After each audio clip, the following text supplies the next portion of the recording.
वंदना नहीं चलेगी, नहीं चलेगी। जनता वंदना नहीं चलेगी, जनता वंदना नहीं चलेगी,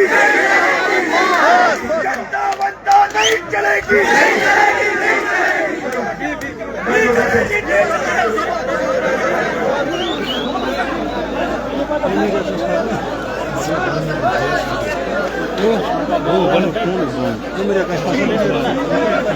वो जिस नंबर जल्दी पाऊँ, नंबर जल्दी पाऊँ। अरे करो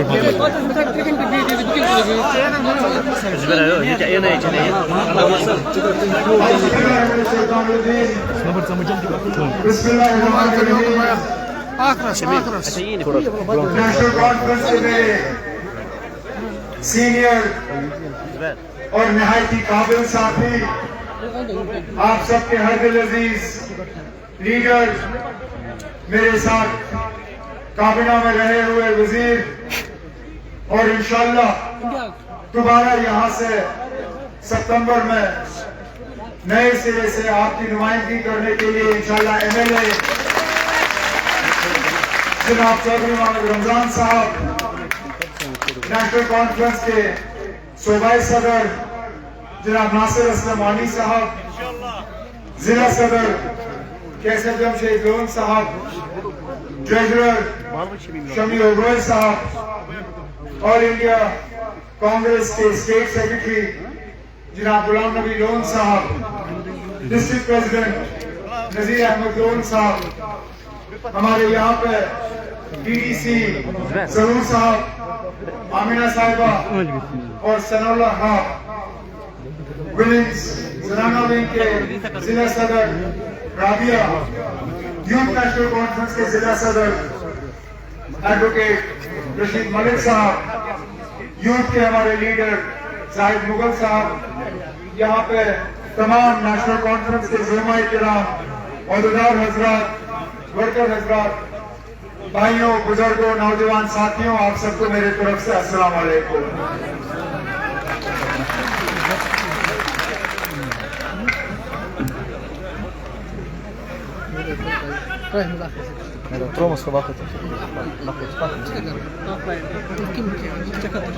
आज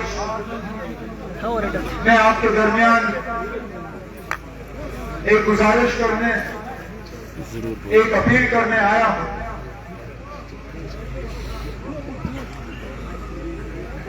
जैसे आप सब जानते हैं, जम्मू कश्मीर में बाकी मुल्क की तरह पार्लिमानी इंतखाबात का ब्यूगल जो है वो बच चुका है। 20 तारीख मई को यहां वोटरों ने फैसला करना है और अपना नुमाइंदा आपकी नुमाइंदगी और आपकी खिदमत करने के लिए दिल्ली भेजना है। जम्मू कश्मीर नेशनल कॉन्फ्रेंस की तरफ से ये इलेक्शन लड़ने की जिम्मेदारी मुझे दी गई है और मैंने ये जिम्मेदारी कबूल की। हालांकि जैसे नासिर ने अपनी तकरीर में कहा, इस बारामूला कुपवारा पार्लिमानी सीट के नुमाइंदगी के लिए नेशनल कॉन्फ्रेंस में लीडरों की कोई कमी नहीं। एक से एक बढ़ के काबिल लीडर, चाहे वो बारामूला जिला के हों, बांडीपुर जिला के हों, बड़गाम जिला के 2 असेंबली निशस्त इस पार्लिमानी सीट के साथ अब आ गए, बीरवा और बड़गाम, या हम जिला कुपवारा की बात करें। यहां तक कि मैं तो मान के चल रहा था कि पार्लियामेंट का कैंडिडेट जो है यहाँ इस इंतखाबात में जनाब चौधरी रमजान साहब नेशनल कॉन्फ्रेंस की तरफ से लड़ते, लेकिन हमारी एक परेशानी बनी। परेशानी ये बनी कि इस इलेक्शन के फौरन बाद जो है असेंबली का इलेक्शन होना है, और अगर हम जनाब चौधरी रमजान साहब को दिल्ली भेजते, ये बेहतरीन तरीके से आपकी नुमाइंदगी दिल्ली में करते, लेकिन इनकी जगह यहाँ असेंबली इलेक्शन लड़वाने का हमारे पास कोई मुतबादल उम्मीदवार था नहीं। और शायद नेशनल कॉन्फ्रेंस की एक खुदगर्जी थी कि हमने चौधरी साहब से गुजारिश की कि मेहरबानी करके चौधरी साहब आप असेंबली की तैयारी करिए, क्योंकि आपके बराबर का हमें यहाँ असेंबली का कैंडिडेट शायद ही मिल पाएगा। तो इंशाल्लाह चौधरी साहब यहाँ आपकी असेंबली में नुमाइंदगी करेंगे। अल्लाह ने चाहा तो मिनिस्टर बन के आपकी नुमाइंदगी करेंगे, और अगर अल्लाह ने चाहा और आप लोगों का सपोर्ट रहा, आप लोगों के वोट रहे, तो इंशाल्लाह मैं आपकी नुमाइंदगी पार्लियामेंट में करूंगा। थोड़ी अपने बारे में बात करूं, क्योंकि अभी तक मुझे आपकी खिदमत आपके नुमाइंदे के तौर पर करने का मौका हासिल हुआ नहीं।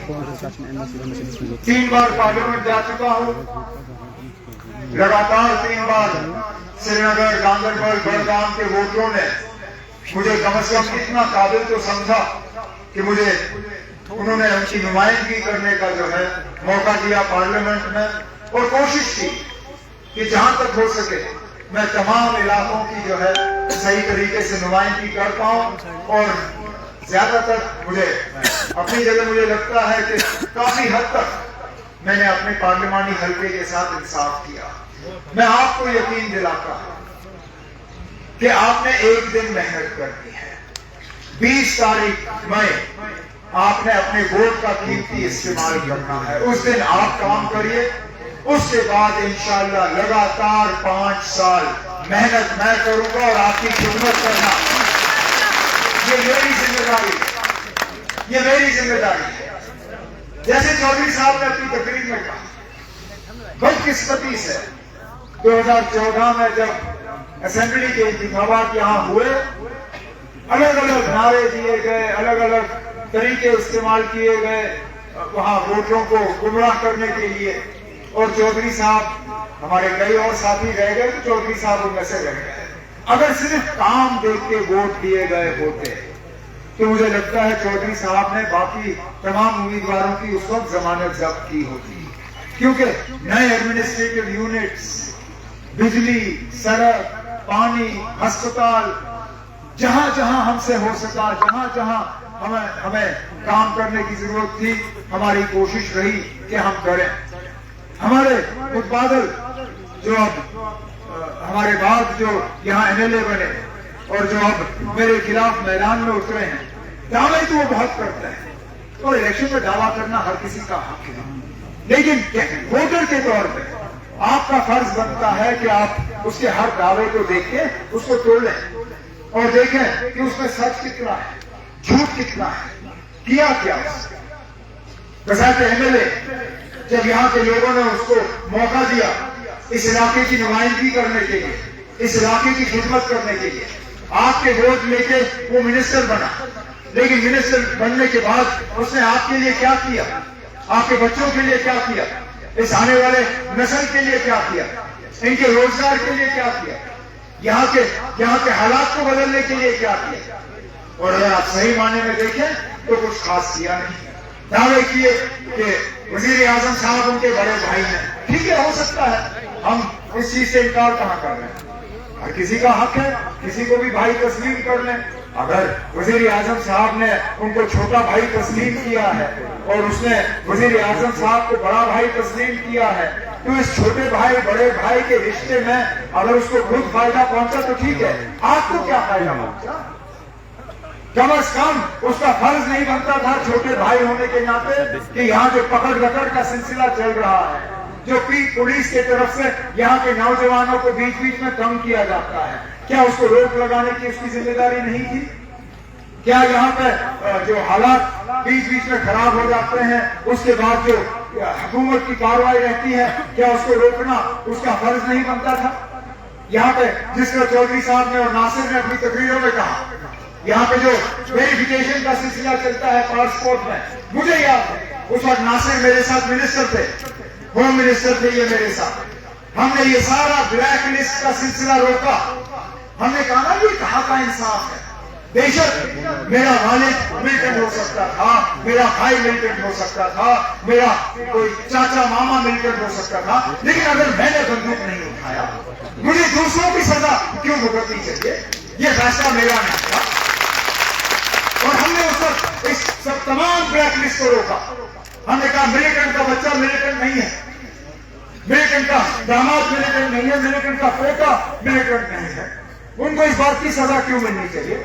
पासपोर्ट पे हमने कोई रोक फिर नहीं लगाई, हमने उनके हज पे जाने पे, उम्रा पे जाने पे कोई रोक नहीं लगाई। यहां तक कि जो हमारे गुमराह लोग यहां से पार गए थे ट्रेनिंग हासिल करने के लिए, लेकिन बंदूक लेके वापस नहीं आना चाहते थे, हमने उनके लिए रास्ता खोला। नेपाल के जरिए कितने उनमें से वापस आए। और मुझे आज भी ये कहते हुए फख्र महसूस होता है कि जितने भी नेपाल के रास्ते यहाँ वापस आके बस गए, उनमें से एक ने भी दोबारा बंदूक उठाने का काम नहीं किया। यहाँ बसे और पुरअमन तरीके से रहे। हमारी हुकूमत गई तो स्कीम रुक गया। अरे पूछिए छोटे भाई से, जब बड़े भाई ने स्कीम को रोका, छोटा भाई कहां गया? उसकी आवाज कहां गई? जो अटल बिहारी वाजपेयी साहब ने श्रीनगर मुजफ्फराबाद का रोड खोला था, जब इन्हीं बड़े भाई ने उस रास्ते को बंद किया, तब छोटा भाई खामोश क्यों हुआ? तब छोटे भाई ने बात क्यों नहीं की?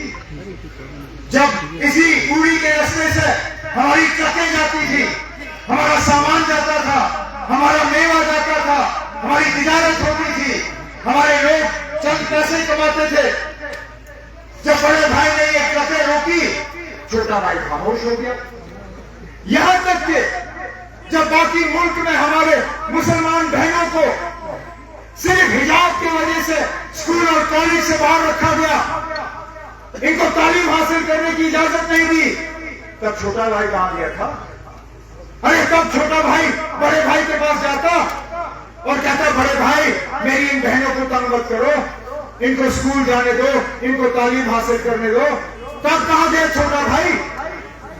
जब जुमा की नमाज अदा करते हुए नमाजियों को पुलिस वाले लात मारते हैं, तब कहां जाता है छोटा भाई? तब छोटे भाई को याद क्यों नहीं आता कि मेरा बड़ा भाई है, मैं अपना मोबाइल निकाल के बड़े भाई को फोन करूंगा और बड़े भाई से गुजारिश करूंगा कि नमाजियों को इस तरह काम ना करें। जब गुजरात में अहमदाबाद में इसी साल रमजान के दौरान रोजा खोलने के बाद तरावी पढ़ते हुए यूनिवर्सिटी के बच्चों को पीट पीट के अस्पताल पहुंचाया गया, तब कहा था छोटा भाई? तब छोटे भाई ने बड़े भाई को फोन क्यों नहीं किया? तब क्यों नहीं कहा छोटे भाई ने कि बड़े भाई इन नमाजियों की क्या खता है, मत करिए? आज जब पूरे मुल्क में मुसलमानों को बदनाम करने की कोशिश की जाती है, जब कहा जाता है कि अगर कांग्रेस की हुकूमत आई, ये मुसलमान आपकी जमीन खा जाएंगे, जब तकरीरों में कहा जाता है कि अगर कांग्रेस की हुकूमत आई, हिंदुओं के जो जेवर हैं उनको मुसलमान खा जाएंगे, तब छोटा भाई खामोश क्यों होता है? अरे ना, क्यों आपके जबान पे बीजेपी वालों ने लगाम लगाया हुआ है? क्यों ताला लगाया हुआ छोटे भाई? क्या आपका जबान सिर्फ अपने वर्करों को गाली देने के लिए इस्तेमाल किया जाता है? अरे ना, जो अपने वर्करों का नहीं है, जो अपने वर्करों को गाली गलौज के अलावा और कुछ नहीं देता, तो यहाँ के वोटरों को आपको क्या देगा? क्या देगा? क्या खिदमत करेगा वो आपकी? यही तो अफसोस की बात। एक सोचे समझे साजिश के तहत यहां पे बीजेपी का एजेंडा चलाने के लिए ये लोग खड़े हैं। अरे भूल गए जब 2018 में नेशनल कॉन्फ्रेंस ने उस वक्त अल्ताफ बुखारी के हक में चिट्ठी दी थी गवर्नर साहब के लिए, उस वक्त सजाद लोन साहब भी खड़े हुए, कहा कि मैं भी चीफ मिनिस्टर बनूंगा। उनकी चिट्ठी कहां से आई? नागपुर के बीजेपी की चिट्ठी सजाद लोन साहब ने राजभवन भेजी। उस चिट्ठी में बीजेपी ने कहा कि अगर हमारा कोई चीफ मिनिस्टर बनेगा तो सजाद लोन बनेगा। क्या भूल गए यहां के लोग? तभी तो हम कहते हैं कि आपकी तार दिल्ली से जुड़ी हुई है, आपकी तार नागपुर से जुड़ी हुई है। जो मेरे खिलाफ कलमदवाद का उम्मीदवार खड़ा है, बिल्कुल सही कहा नासिर ने, भेजा उसकी तंजीम ने यहां के लोगों के जज्बातों की तर्जुमानी करने के लिए, लेकिन उसने सीट का सौदा किया। जब ट्रिपल तलाक मामला ये राज्यसभा में आया, वो गैर हाजिर रहा। जब 370 का मामला आया उसे कपड़े फाड़े और भाग गया। अरे अपना वोट दर्ज करते, बात करते, चलिए आप कुछ ना बदल पाते, लेकिन कम से कम आपकी बात रिकॉर्ड पे आ जाती। 2008 में मैंने भी तकरीर की, मोबाइल कैसे 4 मिनट मिले थे मुझे, शोर शराबा था, लगे हुए थे लोग वहां शोर करते हुए, लेकिन मैंने तो कम से कम खड़े होकर ये नहीं कहा कि मैं क्या बोलूं यार। उसके मैंने तकरीर की और यहाँ के अपने लोगों के, अपने वोटरों की, अपने कौम की मैंने बातों की तर्जुमानी की। देखिए ना, कोशिश करना जरूरी है, बाकी नतीजा क्या होगा वो हमारे हाथ में है नहीं, वो अल्लाह ताला के हाथ में है। लेकिन क़यामत के दिन जब हमें जवाब देना होगा, अल्लाह ताला हमसे पूछेगा कि मैंने आपको मौका दिया था, आपने इस मौके का किया क्या। कम से कम हम ये कह सके कि हमने पूरी कोशिश की, कोशिश में हमने कोई कसर बाकी नहीं रखी, ये तो कम से कम हम कह सकते हैं। इसलिए जो 20 तारीख का वोट है वो आप ये ना समझें कि वो मेरा वोट है, आप ये ना समझें वो नेशनल कॉन्फ्रेंस का वोट है, आप ये ना समझें कि वो चौधरी रमजान साहब का वोट है। आप ये समझ लीजिए ना, ये आने वाले नस्ल को हमें जवाब जो देना होगा, ये वोट उसके लिए है, ये हमारे कौम के लिए वोट है, जिस कौम को बीजेपी वालों ने परेशानी के अलावा और कुछ नहीं दिया। हमारी शनाख्त, हमारी पहचान, हमारा वकार, हमारा वजूद, हमारी इज्जत, सारा कुछ 5 अगस्त 2019 को उन्होंने तहस नहस किया और उन्हीं लोगों की मदद करने के लिए मेरे मुखालिफ इलेक्शन लड़ रहे हैं। इसलिए मैं मोहतबाना आप सबों से गुजारिश करने यहां आया हूं, हमें इस कौम को बचाना है, हमें आने वाले नस्ल के लिए जम्मू कश्मीर को बचाना है, हमसे जो छीना गया है उसको वापस लाने के लिए हमें अपनी जुद्दोजहद जो है वो जारी रखनी है। और इस लड़ाई में मैं आपको यकीन दिलाता हूं कि जहां आपका पसीना होगा वहां इंशाल्लाह मेरा खून का एक एक कतरा मैं सामने रखूंगा आपके। बस मौका दे दीजिए, इस मौके में, इस आजमाइश में मैं आपको मायूस नहीं करूंगा, मैं आपको धोखा नहीं दूंगा। आपके साथ एमएलए की तरफ जो अब बड़े बड़े दावे कर रहा है मेरे खिलाफ मैदान में उतर के, मैं वोट लेके गायब नहीं होऊंगा, आपको मुझे ढूंढने की जरूरत नहीं पड़ेगी, मैं आपके दरमियान ही यहां पे आपकी खिदमत करता रहूंगा। और फिर ये तो सेमीफाइनल है, फाइनल का भी ऐलान हो गया है, जहां पार्लियामेंट वहां असेंबली। ये तो जो ये आने वाला इलेक्शन है ये तो तैयारी है। आपको अपना एमएलए चाहिए, आपको एमएलए वो चाहिए जो दिन रात आपके लिए काम करेगा, जिसने यहाँ पहले भी एज एमएलए, एज मिनिस्टर तरक्की का एक नया एक जाल यहाँ बिछाया। बहुत अरसे से हम उस तरह की नुमाइंदगी से जो है हम महरूम रह गए, हमें अलग किया गया। इंशाअल्लाह 20 मई आपका एक एक वोट हल के निशान पे, मेरे निशान पे, जनाब चौधरी साहब के निशान पे, नासिर और कैसर के निशान पे